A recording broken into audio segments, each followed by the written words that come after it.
இரட்சகர் இயேசு கிறிஸ்துவின் நாமத்தில் வாழ்த்துக்கள். இந்த நாளிலும் யாத்ராகமம் 34வது அதிகாரத்தை நாம் தியானிப்போம். கர்த்தர் மோசையை நோக்கி, முந்தின கற்பலகைகளுக்கு ஒத்த 2 கற்பலகைகளை இழைத்துக்கொள். நீ உடைத்து போட்ட முந்தின பலகைகளில் இருந்த வார்த்தைகளை அவைகளில் எழுதுவேன் என்று ஆண்டவர் அழைக்கிறதை பார்க்கிறோம். நீ ஆயத்தமாகி சீனாய் மலையின் மேலே அங்கே உச்சியில் காலமே என் சமூகத்தில் வந்து நில் என்று ஆண்டவர் கட்டளை கொடுக்கிறார். 28வது வசனத்தில் பார்க்கும் பொழுது, அங்கே அவன் அப்பம் புசியாமலும் தண்ணீர் குடியாமலும் இரவும் பகலும் 40 நாள் கர்த்தரோடே இருந்தான். அவன் 10 கற்பனைகளாகிய உடன்படிக்கைகளின் வார்த்தைகளை பலகையில் எழுதினான் என்று சொல்லி பார்க்கிறோம். இங்கே ஆண்டவர் எழுதி தருகிறேன் என்று அழைக்கிறார். 28வது வசனத்தில் அவன் எழுதினான் என்று இருக்கிறது. இதற்குரிய அந்த சந்தேகத்தை நாம் நிவர்த்தி செய்து கொள்கிறதற்கு மோசே எழுதினாரா, இல்லை ஆண்டவர் திரும்ப எழுதினாரா என்கிறதை நாம் புரிந்து கொள்கிறதற்கு உபாகமம் 10வது அதிகாரம் 4வது வசனத்தில், முன்னே சபை கூடி வந்த நாளில் கர்த்தர் மலையில் அக்கினி நடுவிலிருந்து உங்களுக்கு விளம்பின 10 கற்பனைகளையும் அவர் முன் எழுதியிருந்த பிரகாரம் அந்த பலகைகளில் எழுதி அவைகளை என்னிடத்தில் தந்தார். அப்போ ஆண்டவரே தான் இந்த கற்பனைகளை, இந்த கட்டளைகளை மீண்டுமாக அந்த கற்பலகைகளில் அங்கே எழுதி கொடுக்கிறதை பார்க்கிறோம்.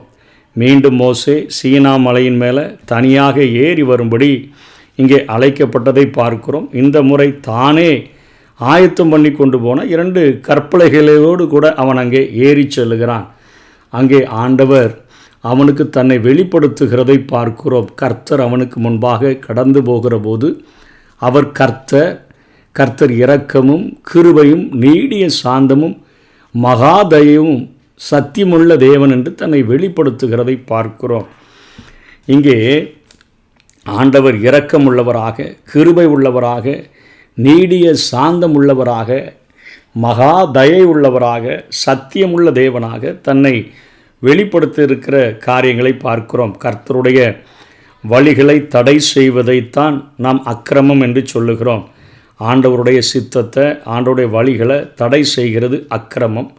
தேவனுக்கு எதிராக நம்ம கிளர்ச்சி செய்தோம் அப்படின்னா, தேவ சித்தத்துக்கு எதிராக நம்முடைய செயல்கள் கிளர்ச்சி செய்கிற காரியமாக இருக்கும் என்று சொன்னால் மீறுதல் என்று அர்த்தம்.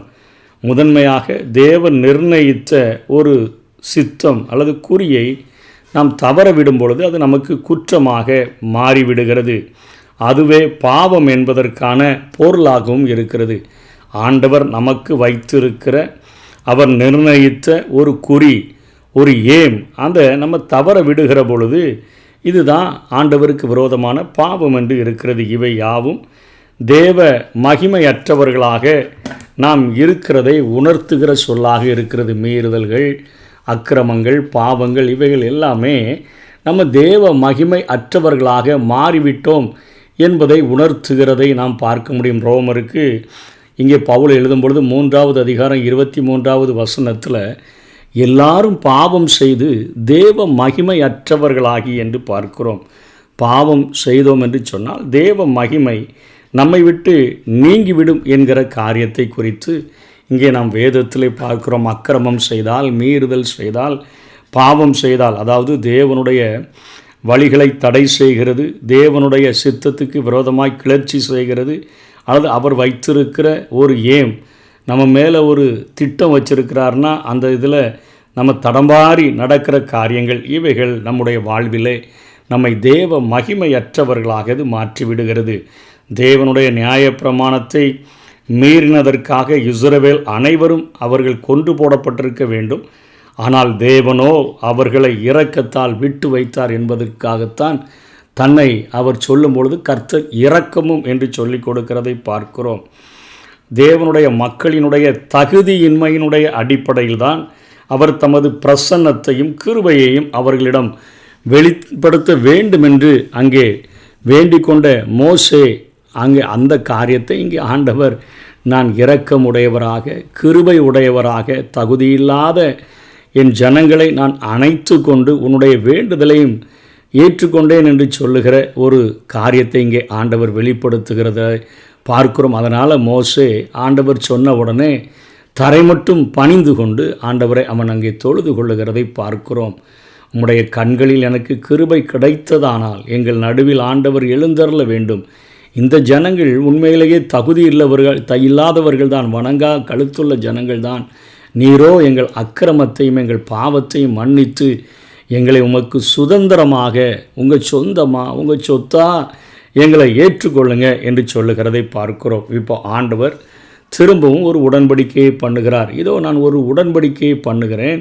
பூமி எங்கும் எந்த ஜாதியினிடத்திலும் செய்யப்படாத அதிசயங்களை உன் ஜனங்கள் எல்லாருக்கும் முன்பாக செய்வேன். உன்னோடு கூட இருக்கிற ஜனங்கள் எல்லாரும் கர்த்தருடைய செய்கையை காண்பார்கள். உன்னோட கூட இருந்து நான் செய்கிற காரியம் பயங்கரமாக இருக்கும் அப்படின்னு சொல்லி இங்கே ஆண்டவர் அவர்களுக்கு கட்டளைகளை கொடுக்கிறதை பார்க்கிறோம். வாக்குறுதிகளை அளிக்கிற ஆண்டவர் அதற்கு ஒரு கண்டிஷனோடு கூட கட்டளைகளை கொடுக்கிறார்.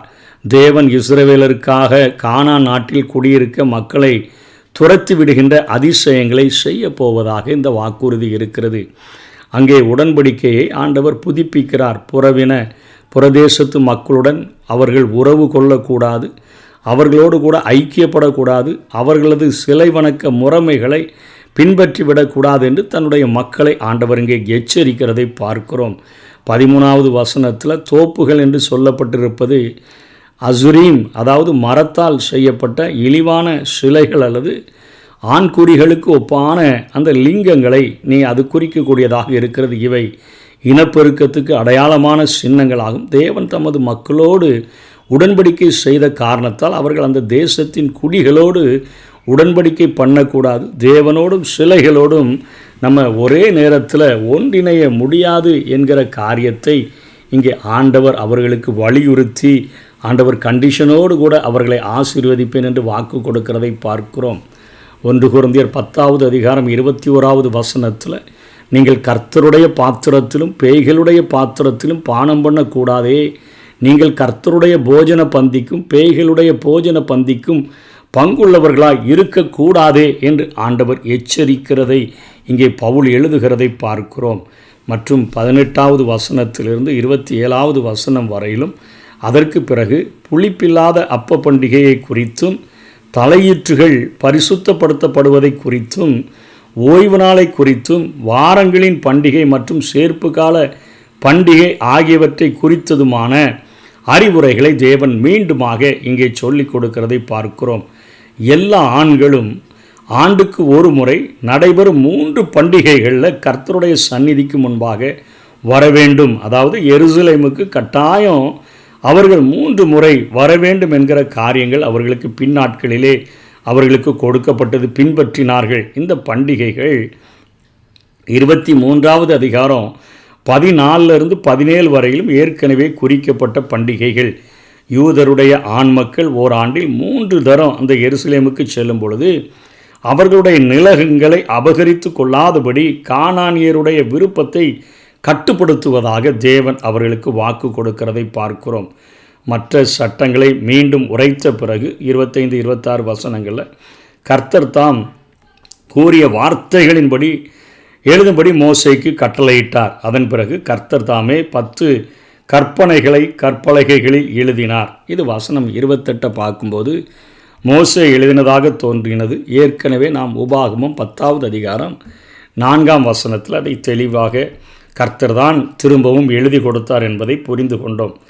அதுக்கப்புறம் 28லிருந்து 35 வரை பார்க்கும் பொழுது இரவும் பகலும் 40 நாட்கள் மலையில் இருந்த பிறகு சாட்சி பலகைகள் 2ஐயும் தன் கைகளிலே எடுத்துக்கொண்டு மோசே இறங்கி வருகிறான். கர்த்தருடைய முன்னிலையில் இருந்த காரணத்தால் மோசேயினுடைய முகம் அவ்வளவு பிரகாசமாய் இருந்தது. ஆனால் அவன் அதை அறியவில்லை. அவன் சமீபமாய் சேர மக்கள் பயந்தார்கள். கர்த்தர் இஸ்ரவேலருக்கு கொடுத்த கற்பனைகளை சொல்லி முடித்த பிறகு அவன் முகத்தின் மேல் முக்காடு போட்டு கொண்டான். அதாவது தாம் பேசி முடிக்கிற வரையிலும் அவன் முக்காடு போட்டு தான் பேச வேண்டியது இருக்கிறது.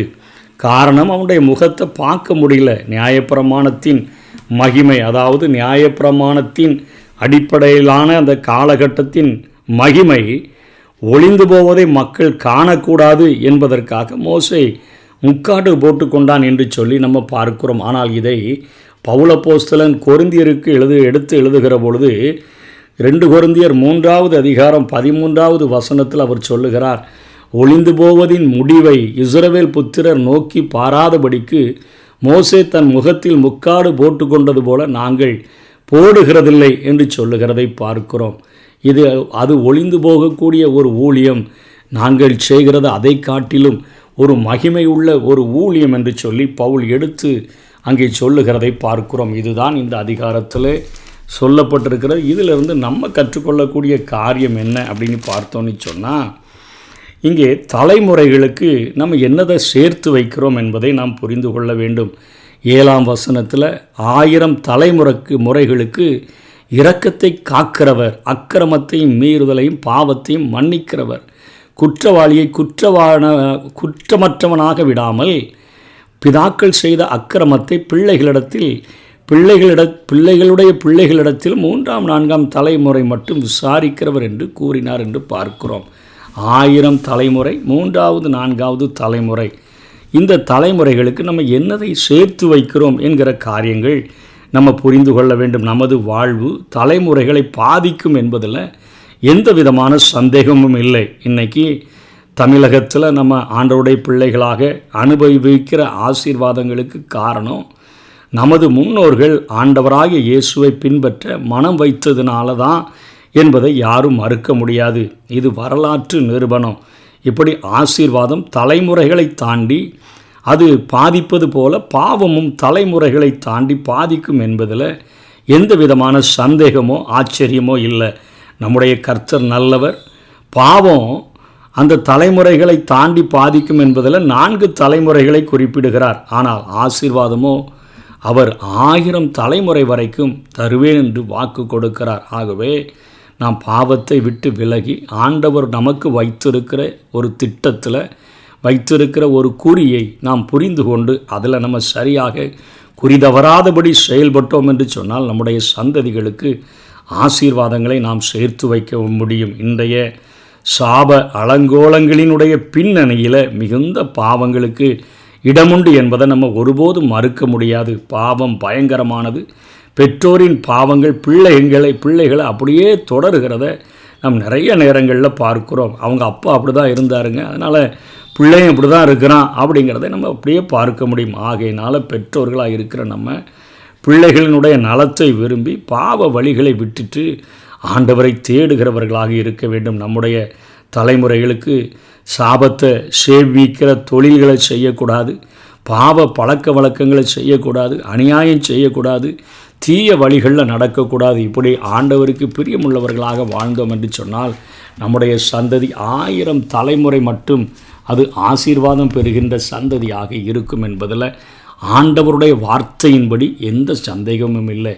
அதே போல் 24வது வசனத்தில் ஆண்டவர் ஆண்மக்கள் யாவரும் 3 முறை அங்கே அந்த பண்டிகையை கொண்டாட வரணும்னு சொல்கிறாரு. இஸ்ரவேலரோடு ஆண்டவர் பேசும் இந்த காலகட்டத்தை நம்ம நன்காக அறியக்கூடியவங்களாக இருக்கிறோம். படையெடுப்புகள் எப்பொழுது நிகழுமெனுமே கூற முடியாது. ஏன்னா தேவ மக்களை நெருக்கி ஒடுக்க அந்த நாட்களில் பெலிஸ்தர்கள் இருந்தாங்க, அசீரியர்கள் இருந்தாங்க, அம்மோனியர்கள் இப்படின்லாம் ஆட்கள் நிறைய தேசத்தை சுற்றி இருக்கிறாங்க. கானானியர்கள், துரத்தி விடப்பட்ட கானானியர்கள் இருக்கிறாங்க. அனைத்து புறஜாதி மக்களும் காத்து கொண்டிருக்கிறாங்க எப்போ அழிக்கலான்னு சொல்லி. அப்படி இருக்க ஆண்டில் 3 முறை, அதாவது முதல் மாதத்தில், அதுக்கப்புறம் 3ஆம் மாதத்தில், 7ஆம் மாதத்தில் கர்த்தருடைய சந்நிதிக்கு செல்வதை அவங்க நிச்சயமாக அவங்க ஒற்றர்கள் மூலமாக அறிந்து அவர்கள் தேசத்தை கொள்ளையடிக்க முடியும். ஆனால் தேவனோ அங்கே பாதுகாப்பை வாக்குறுக்கிறத நம்ம பார்க்கிறோம். தேவனுடைய கண் வைக்கப்பட்டுள்ள தேசங்கள் மேலே யாருமே அங்கே போய் கொள்ளையடிக்க முடியாது. சேனை அதிபராக தேவனே அவர்களை பாதுகாப்பார். அவர் பாதுகாக்கிறதில் தவறமாட்டார் என்கிற காரியத்தை இங்கே தெளிவாக உணர்த்துகிறதை பார்க்கிறோம். ஆனால் காலம் கடந்தபோது தேவனை விட்டு பாவம் செய்து மனித அரசர்களை அவர்கள் ஏற்படுத்தி பாவத்தில் வீழ்ந்தார்கள். அப்பொழுது கர்த்தர் கைவிட்டார். அவர்களது அரசர்களாலும் அவர்களை காப்பாற்ற முடியலை. அவர்கள் தெரிந்து கொண்ட தேவர்களாலும் அவர்களை காப்பாற்ற முடியலை. அவர்களுடைய ஆராதனைகள் அலங்கோலமாக மாறிப்போகின. கர்த்தருடைய பண்டிகைகள் அப்படின்னு சொல்லக்கூடிய அவர்களது பண்டிகைகள் அங்கே யூதர்களுடைய பண்டிகைகள் யோவான் 2:13 பார்க்கும்பொழுது யூதருடைய பண்டிகை ஒன்று வந்தது என்று பார்க்கிறோம். அதாவது ஆண்டவருடைய பண்டிகைகளாக அவர்களுக்கு இருந்தது. பின்னாட்களிலே ஆண்டவரை விட்டுவிட்டபடியினாலே அது யூதர்களுடைய பண்டிகை என்று எழுதப்பட்டிருக்கிறத பார்க்கிறோம். கர்த்தர் நகரத்தை காவாராகில் காவலர் விழித்திருக்கிறது விருதா. சங்கீதம் 127:2 பார்க்கிறோம். கர்த்தரால் இயலாத காரியம் இல்லை. ஆன்மீக காரியங்களை ஒழுங்குபடுத்த கர்த்தர் போதுமானவர். மனித நிறுவன அமைப்புகள் நமக்கு முக்கியமல்ல. மனித பாதுகாப்பு வீரர்களும் நமக்கு முக்கியமல்ல. மனித அதிகாரிகளும் கூட நமக்கு முக்கியமில்லை. வசன ஒழுங்கின்படி சேவை செய்தால் அது நிச்சயமாக நம்முடைய வாழ்க்கையில் ஒரு மிகப்பெரிய ஒரு ஆசீர்வாதத்தை நமக்கு கட்டாயம் அது தந்து தான் ஆகும். ஆகவே அதை புரிந்து கொண்டு ஆண்டவரே உம்முடைய காரியங்களிலே நாங்கள் உமக்கு முக்கியத்துவம் கொடுத்து நாங்கள் ஆண்டவரே நீர் ஆராதிக்க அழைக்கிற அந்த நேரத்தில் உமக்கு கொடுக்கிற நேரத்தை நாங்கள் உமக்கு கொடுத்து வாழ எங்களுக்கு உதவி செய்யுங்க. 1 பேதுரு 5வது அதிகாரம் 2-4 வரையிலும் பார்க்கும்பொழுது உங்களிடத்தில் உள்ள தேவனுடைய மந்தையை நீங்கள் மேய்த்து கட்டாயமாய் அல்ல மனப்பூர்வமாயும் அவலட்சணமான ஆதாயத்துக்கு அல்ல உற்சாக மனதோடும் சுதந்திரத்தை இருமாப்பாய் ஆளுகிறவர்களாய் அல்ல மந்தைக்கு மாதிரிகளாகவும் கண்காணிப்பு செய்யுங்கள். அப்படி செய்தால் பிரதான மேய்ப்பன் வெளிப்படும் பொழுது மகிமையுள்ள வாடாத கிரீடத்தை பெறுவீர்கள். இன்றைக்கி ஆண்டவர் நமக்கு கொடுத்திருக்கிற அந்த காரியத்தின்படி நம்ம ஆண்டவரை சேவிக்கிற நேரத்தில் ஆண்டவருக்கு கொடுக்க வேண்டிய நேரத்தில் நம்ம நிச்சயம் அந்த ஆராதனையில் கலந்து கொள்ளணும். இன்றைக்கி ஆராதனைக்கும் சபை கூடுகைகளுக்கும் செல்ல எத்தனையோ சாக்கு போக்குகளை சொல்லுகிறோம். வீட்டை கொள்ளையடிச்சிருவாங்க, வீட்டில் யாரும் இல்லை, வாகனத்தை யாராவது தூக்கிட்டு போயிடுவாங்க, நாய்க்குட்டி வச்சுருக்கிறோம் அதை யாராவது திருடிட்டு போயிடுவாங்க, பிள்ளைகளை டியூஷனுக்கு அனுப்ப முடியாது, இன்றைக்கி சொந்தக்காரங்க வந்திருக்கிறாங்க அவங்கள உபசரிக்க வேண்டியது இருக்குது அதனால் ஆராதனைக்கு போக முடியாது, விலங்குகள்லாம் நிறையா வச்சுருக்கிறோம் அவைகளை நாங்கள் பேணி பாதுகாக்க முடியாது, தோட்டம் வச்சுருக்கிறோம் அதை பாதுகாக்க முடியாது, பராமரிக்க முடியாது, வேலை இருக்குது வேலைகளை நடத்த முடியாது, எத்தனையோ சாக்கு போக்குகளை சொல்லி இன்றைக்கு நம்ம ஆண்டவருடைய சன்னிதானத்துக்கு செல்லுகிறதற்கு அத்தனை தடை விதிக்கிறவங்களாக இருக்கிறோம். ஆனால் அங்கே கண்டிப்பாக அவர்கள் சென்றடைய வேண்டும் என்று ஆண்டவர் கட்டளை கொடுத்திருந்தார். கர்த்தர் மனதினுடைய ஆழங்களை ஆராய்ந்து அறிகிறார். நம்முடைய காரியங்களை அவர் ஒருவரே விசுவாசிக்க போதுமானவர். ஆகவே இந்த சாக்கு போக்களெல்லாம் விட்டுட்டு ஆண்டவரே நியாய தீர்ப்பில் நாங்கள் நிலை நிற்க முடியாதே, சரியாக நாங்கள் வந்துடுறோம்ப்பா, உங்களை தொழுது கொள்ளுகிறதுக்கு நாங்கள் முக்கியத்துவம் கொடுக்குறோன்னு சொல்லி கர்த்தருடைய அவருடைய சமூகத்தை தேடுகிறதுல முதலாவது தேவனுடைய ராஜ்யத்தையும் அவருடைய நீதியையும் தேடுங்கள், பின்பு இவைகளெல்லாம் உங்களுக்கு கூட கொடுக்கப்படும். அதே போல் ஒளி சிந்துகிற வாழ்வு 35வது வசனத்தில் மோசே அவரோட பேசும்படி உள்ளே பிரவேசிக்கும் வரைக்கும் முக்காடை திரும்ப தன் முகத்தின் மேல் போட்டு கொள்ளுவான். இஸ்ரவேல் புத்திரனுடைய முகம் பிரகாசிக்கிறத பார்க்குறாங்க. தேவனோடு பேசிய மோசே மனிதனிடம் வந்தபொழுது முகம் ஒளிர்கிறத அவங்கெல்லாம் பார்க்குறாங்க.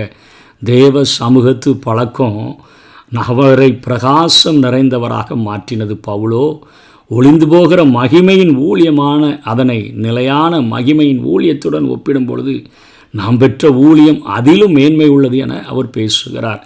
மோசையின் அனலுள்ள முகம் ஆரோனையும் மக்களையும் அது அச்சத்தில் ஆழ்த்திற்று. ஆனாலும் பிரகாசம் அவ்வளவு அதிகமாக இருந்த போதிலும் கூட அதனை விட மேன்மை பெற்ற ஊழியம் செய்யும் நமது முகமும் வாழ்வும் எவ்வளவு ஒளிர் வீசுகின்றன என்றுதான் அங்கே வேதம் உணர்த்துகிறது. இன்று அடிக்கடி விண்ணகம் போயிட்டு வந்தேன், பரலோகம் போயிட்டு வந்தேன்னு கூறுகிற பிரசங்கிகள் இருக்கிறாங்க, விசுவாசிகள் இருக்கிறாங்க. ஆனால் முகத்தை பார்த்தா அந்தகாரம் சூழ்ந்திருக்கிறது மாதிரி தான் இருக்குது. வாழ்க்கைகள் அதாவது விளக்காக இராமல் பலர் இடரும் இருட்டாக மாறிப்போகிற வாழ்க்கையைத்தான் வாழ்கிறார்கள்.